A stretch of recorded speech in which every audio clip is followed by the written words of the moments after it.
시효소평 멤버 여러분, 국군 장병 여러분 안녕하십니까? 경영철학자 서진영입니다. 오늘 정말 멋진 분을 모셨습니다. 노자 같으신데요. 네, 우리 욕심이 차오를 때 노자를 만나다 다시 도덕경이라는 책입니다. 책의 저자이신 우리 박영규 선생님 모셨습니다. 반갑습니다. 반갑습니다. 근데 제가 이력서를 간단하게 보니까 굉장히 재밌는 이력을 많이 가지셨어요. 그 중에서 가장 큰 거는 대학 총장님이셨는데, 대학교 총장 재직 시절에 학생들을 위한 특강을 준비하면서 고전에 빠져 본격적인 인문학자의 길로 나섰다. 네. 왜 그렇습니까? 학생들하고 도대체 인문학이 무슨 관계가 있길래? 대학이니까 교양 과정에 기본적으로 무슨 인문이라든지 이런 부분들에 대한 이제 커리큘럼도 좀 짜고 이렇게 해야 되는데, 그러려고 그러면은 이제 주로 외부에서 이제 강사분들을 초빙해가지고 저희가 이제 그 강의를 맡겨야 되거든요. 그런데 워낙 외진데 있다 보니까 잘 오시려고 그러질 않아요.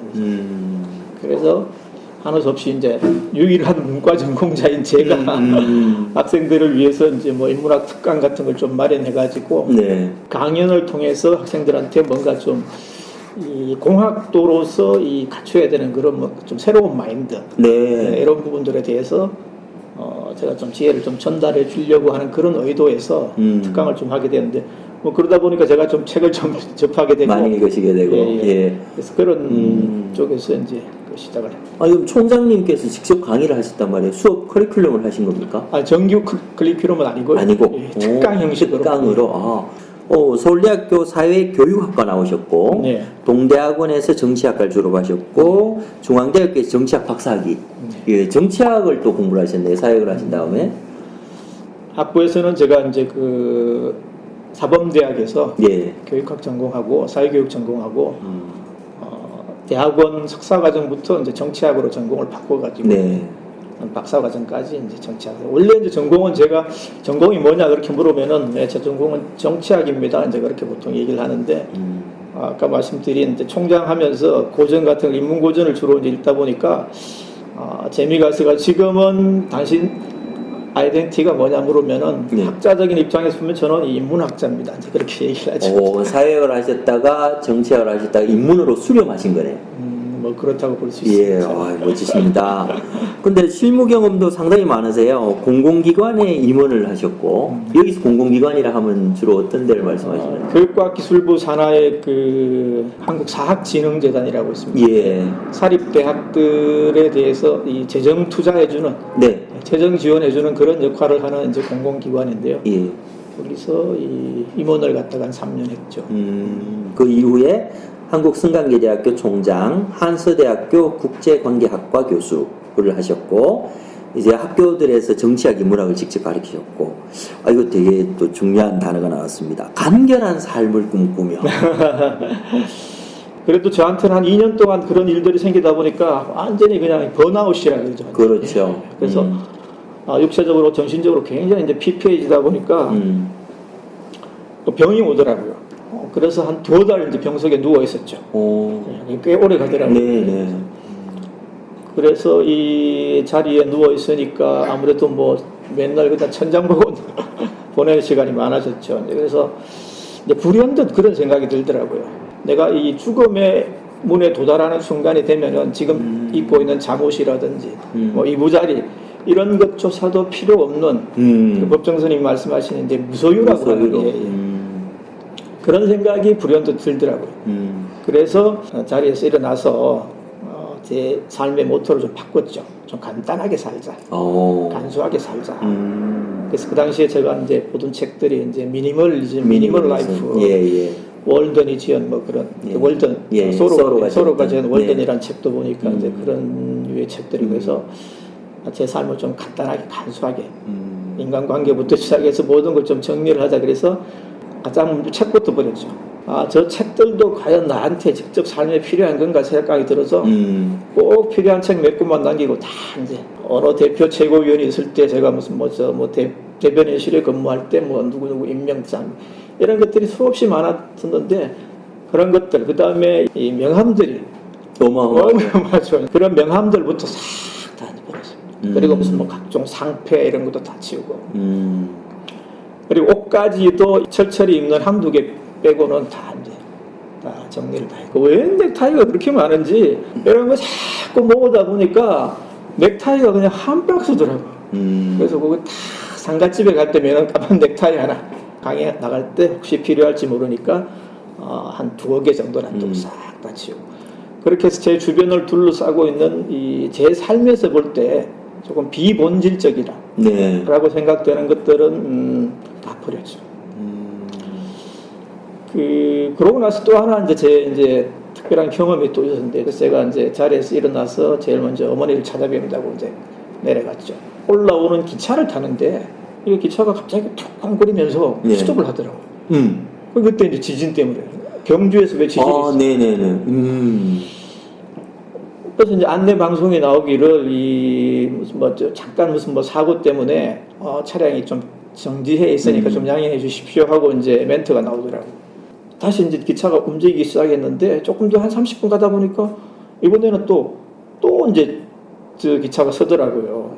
근데 섰는데 이번에는 충격파를 갖다 크게 이제 느낄 정도로 오, 네네. 지진이 여파가 그렇게 셌군요. 그래서 이제 그 멘트가 나오기를 경주에서 발생한 지진이 그때는 이제 나오는구나. 네. 바로 나오더라고요. 그래서 강도 5.8 규모의 지진의 여파로 인해서 이 기차가 급정거를 했습니다.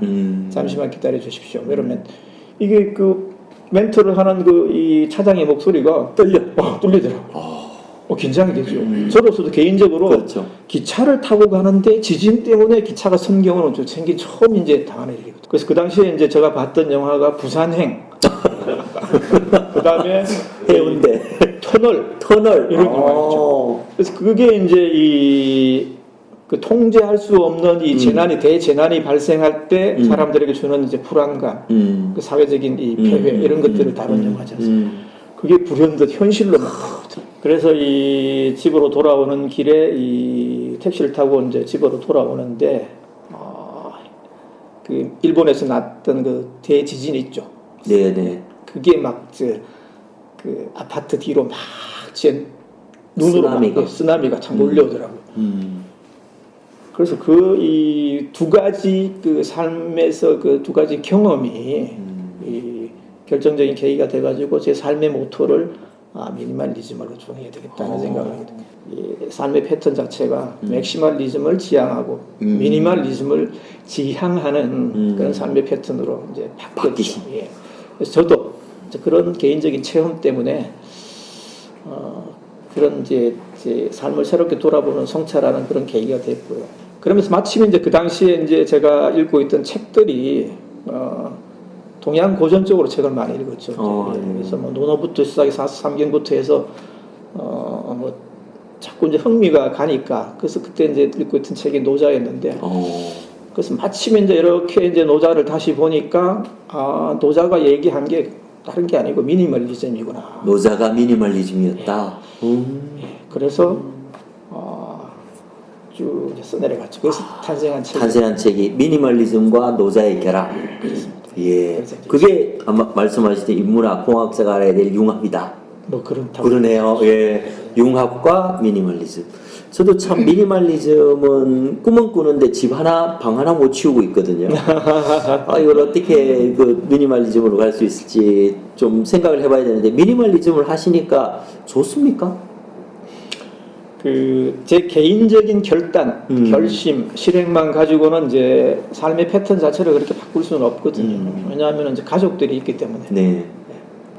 집의 공간 자체를 이제 제가 임의대로 그렇게 이제 미니멀하게 치우고 살 수는 없는데 제가 저한테 직접적으로 귀속되는 그런 물건들 이런 것들은 다 이제 깨끗이 이제 소지하고 사는데 좀 편안한 느낌이 들죠. 그렇습니까? 그래서 채우고 있으면은 뭔가 좀 충만할 것 같은데 오히려 이제 버림으로써 더 충만해지는. 저도 반성을 좀 해야 되겠습니다. 제 삶의 모토가 소확행인데. 그것도 뭐 비슷한 거 아니겠습니까? 아니요, 제가 하는 소확행은 좀 달라요. 소비는 확실한 행복이라고. 소확행인데, 이거 소비를 많이 하려고 그러면 상당히 골치가 아프고 또 번잡스러워지니까 그런 부분보다는 말씀하셨듯이 미니멀리즘. 미니멀리즘이 저는 다른 것보다 굉장히 정신적으로 이렇게 안정을 줄 것 같다는 생각은 듭니다. 그런 측면에서는 노자하고 역시 연결이 되나요? 그렇죠. 아무래도 네. 예. 노자가 살았던 그 시기가 뭐 거의 지금으로부터 하면 뭐 한 2,500년 되지 않습니까? 예, 그렇게 이야기하죠. 아시다시피 이 굉장히 혼란스러웠죠. 네. 주나라를 중심으로 하는 중국의 이제 이 종실 체계 자체가 정치적인 권력을 중심으로 한 체계 자체가 이제 완벽하게 해체됐죠. 흔들리면서. 흔들리면서 네. 이렇게 유황이라든지 이런 애들이 좀 리더십이 좀 손상되면서 이제 그렇게 주나라를 중심으로 한 정권 체제가 완전히 무너지니까 그때부터 중국의 이제 그 각 제국들 네. 수백 개의 제국들이 뭔가 조금 군사적인 힘만 있으면은 이웃을 복속해서 자기들 땅으로 이제 영역을 개척하고 이런 시대가 이제 도래했는데 그때 무질서죠. 그렇죠. 사회 자체가. 그러다 보니까 과연 이런 무질서한 세상에서 힘이 제일인 세상에서 과연 어떤 게 삶의 행복인가? 그 하는 생각을 노자가 하지 않았을까 하는 게 제 개인적인 생각입니다. 네. 그래서 좀 자연을 본받아서 사는 게 자연이라고 하는 게 뭐 서두르지도 않잖아요. 그렇죠. 이렇게 자연스럽게 물 흐르듯이 이제 살아가는 그런 삶의 패턴 이런 게 이제 행복이라고 하는 관점에서 보면 가장 이 좋은 삶의 양식이 아닌가. 아마 노자 입장에서는 그런 혼란스러운 시대에 살면서 그런 생각을 했다고 저는 이제 이렇게 추론을 하죠. 네. 그래서 미니멀리즘이 노자 철학하고 이 연결 지어질 수 있는 부분도 연결고리도 거기에서 찾을 수 있다. 좋습니다. 저는 오히려 그런 것을 많이 얻었는데 그 중에서도 이제 한번 본문 한번 같이 한번 볼까요? 월든 이야기를 시작을 하셨는데 저는 생활 속의 간소함 중에 이 단어가 참 마음에 왔습니다. 오미구상. 예, 많은 음식이 입맛을 해친다. 이제 재밌어요. 입맛이 돌려면 굉장히 다양하고 맛있는 음식을 많이 먹어야 되는 거 아닌가요? 근데 5가지 맛이라는 게 굉장히 많은 맛을 먹으면 오히려 입맛을 해쳐버린다. 이게 노자의 어떤 뜻일까요? 그 노자가 쓴 도덕경은 그 책 제목 그대로 예. 도와 덕에 관한 경전이죠. 네. 그래서 전반부 후반부로 나눠서 보면은 전반부는 도에 관한 그 얘기고 그다음에 후반부는 덕에 관한 얘기인데 물론 이제 판본에 따라서 조금 이제 그 교차된 부분이 있긴 있지만은 총 81장 81개 장이죠. 그렇죠. 그래서 거의 대략 이제 전반부 후반부로 나눌 수 있는데 학자들이 대충 이제 이 공유하고 있는 부분은 전반부에 배치된 예. 도에 관한 그 내용들이 덕에 관한 내용보다도 아무래도 좀 이 노자의 철학을 좀 더 심오하게 예. 깊이 있게 보여주는 그런 부분이라고 이제 그렇게 다들 동의를 하는 부분이지 않습니까? 그래서 뭐 우리가 그 노자 하면은 제일 많이 이제 인용하는 문구, 제일 많이 머릿속에서 떠오르는 문구가 도가도 비상도라고. 예. 첫 구절이죠. 예, 첫 구절이죠. 예, 예. 예. 그건 거의 거의 노자 진리가 안다. 이런 이야기하죠. 네, 그렇죠. 그래서 이제 그런 도에 관해서 주로 이제 이 언서를 내놓은 그런 책이라고 이제 보여지는데, 그러면 이제 노자가 말하는 도란 뭔가? 그 흔히 이제 보통 뭐 도가도 비상도라든지 이런 부분을 보면은 그 우주 만물의 창제가 이러한 예. 그 프로세스에 따라서 이제 이루어졌다. 그 하는 걸로 해석을 많이 하는데. 무생도 도생이 일생이 그렇습니다. 그렇죠. 예. 그 부분이죠. 근데 사실 다른 부분을 갖다 같이 엮어서 이렇게 이제 노자를 쭉 통괄적으로 보면은 그거보다는 저는 그런 생각을 합니다. 노자가 말하는 도라는 게 사람이 인간의 세상을 살아가면서 사회생활하면서 올바르게 걸어야 되는 그 길은 뭔가? 길도자다. 그렇죠. 그래서 길도자를 쓰는 게 아닐까 하는 생각. 그렇다면 올바른 길. 그러면 결국 아까 서두에 제가 말씀드렸지만은 그 혼란한 시기에 노자가 이제 추구하는 그 삶의 패턴, 양식 이런 것들이 그것도 결국 행복을 추구하는 거지 않겠습니까? 행복해지기 위해서 사람이 어떤 도리를 해야 되고 어떤 길을 가야 되는가. 그 하는 게 조금 뭐 어려운 말로 표현된 부분도 있지만은 쭉 깊이 들여다보면 아마 그런 관점에서 썼다. 그런 메시지를 읽어낼 수 있다고 하는 게 제 생각입니다. 그리고 그러면은 그 행복해지기 위한 그 올바른 길이란 건 뭔가? 그래서 제가 이제 그게 아까 말씀드렸듯이 미니멀 라이프에서 찾았다. 간소하게, 단순하게, 소박하게, 검소하게 이렇게 세상을 살아가라고 하는 게 노자가 말하는 도의 핵심적인 가치 메시지라고 저는 생각을 합니다. 그래서 아까 말씀하셨지만은 오미구상이라는 도생일, 일생이, 이생삼, 삼생 만물이라고 있잖아요. 도가 하나를 낳고 하나가 둘을 낳고 둘이 셋을 낳고 셋이 만물을 생성시킨다는 도라고 하는 거니까 세상 우주 만물이 복잡하고 거대한 이 세상이 태어나게 된 그 시초, 근원이라고 하는 게 복잡한 복잡한 것에서 태어나지 않았다는 거죠. 그렇지. 하나. 도생일. 1이라는 숫자는 이 여러 가지 많은 숫자 중에서 가장 단순하고 가장 기본적인 숫자죠. 그래서 이 세상 복잡한 세상 원리라고 하는 게 큰 숫자에 있는 게 아니라 가장 작은 수에 있다. 그거 하는 게 노자의 이게 가르침이라고 저는 말씀하신 그 오미구상도 바로 그런 맥락에서 나온 거예요. 그래서 이제 먹거리, 먹는 거 이런 거에 빗대서 간소한 삶 이런 것 같다고 말씀하신 거죠. 그래서 원문은 그렇게 돼 있거든요. 오미사인지 구상. 뭐 5만 가지 맛이 사람으로 하여금 입맛을 버리게 한다, 상하게 한다 그런 뜻이거든요. 우리가 반찬이 많은 이제 여러 가지 음식들을 갖다가 먹으려 그러면은 이제 이 뷔페 식당을 가야 되지 않습니까? 그건 뭐 수십 가지가 있죠. 근데 그 뷔페 음식을 먹는다고 해서 사람이 더 행복해진다. 그건 아니라고 봅니다. 그래서 만약 그렇다 그러면은 인류가 쭉 내려오는 이제 음식 문화라고 하는 게 뷔페 식단이 그게 기본이 됐겠죠. 근데 우리가 먹는 밥의 기본은 집밥이죠. 집밥은 뭐 메뉴가 많아봐야 무슨 반찬이 무슨 뭐 많아봐야 뭐 5가지 미만이지 않습니까? 먹거리에 비유하건대 복잡하고 이렇게 많은 게 아니라 단순하고 단촐한 이런 것들의 이 삶의 진수가 있고 거기서 행복을 누려야 된다고 하는 게 그런 메시지를 오미구상이라고 하는 거기에 이제 빗대서 한 거죠. 그러시군요. 오미구상 참 그저께도 저희 회식한다고 뷔페 식당을 갔는데 좀 생각을 좀 해봐야 되겠습니다. 그러는 측면에서 조금 더 연결해 가면 이런 그 오미구상이라는 것이 기업 경영에 어떻게 연결이 될까요?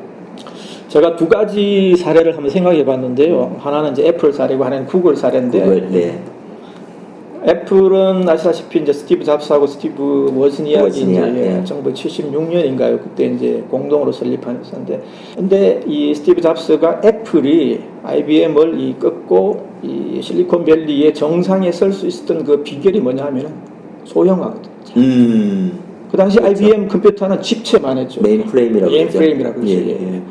근데 스티브 잡스가 그걸 작게 만들어서 그 집으로 가져왔죠. 그렇죠. PC 책상 위에 퍼스널 컴퓨터가 이제 그렇게 만약에 컴퓨터의 역사라고 하는 게 이 IBM에서 끝이 났다 그러면은 정보화 혁명, 제3차 산업혁명도 저는 이제 미완의 혁명으로 끝이 났을 것이다. 이게 우리 눈앞에 바로 이렇게 PC가 오에 따라 가지고 사람들이 정보 활용을 할 수 있게 됐고 거기서 이제 인터넷이 결합됨으로써 3차 산업혁명이 완결되었다고 저는 그렇게 생각해요. 그래서 그런 규모의 측면에서 이제 미니멀리즘 애플이 실천한 측면이 있고 또 하나는 그 다음에 애플 II 컴퓨터에 이어서 내놓은 게 이제 맥킨토시죠. 맥킨토시는 뭐 어떤 이게 미니멀리즘이냐 이 디자인을 깔끔하고 세련되게 군더더기 없이 다 스티브 잡스의 철학이 바로 그런 거지 않습니까? 그래서 규모에서 이 미니멀리즘을 입힌 게 애플 II 컴퓨터고 그 다음에 디자인에서 미니멀리즘을 입힌 게 맥킨토시다.